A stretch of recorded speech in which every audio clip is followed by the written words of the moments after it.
क्या हम कभी तुम्हारे कामों में दखल देते हैं क्या? मसलन ये इमारतें टेढ़ी मेढ़ी क्यों बनी हुई हैं? जब देखो बच्चों को डांटने लगते हो।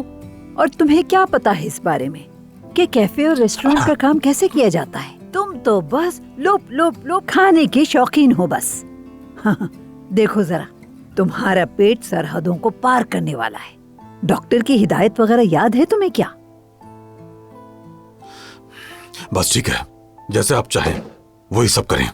देखें, आज ऑफिस जाने की जरूरत नहीं है, और वैसे भी उमर तो है ना वहाँ। उमर अकेले वो काम नहीं संभाल सकता, मैं जाकर उसकी कुछ मदद करता हूँ ऑफिस में।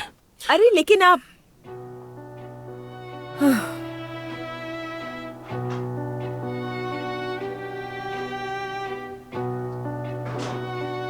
चलो अब अपना मूड ठीक कर लो। शुक्र करो कि तुम्हारी दादा मरहूम जिंदा नहीं है, अगर होते तो बात ही क्या थी है।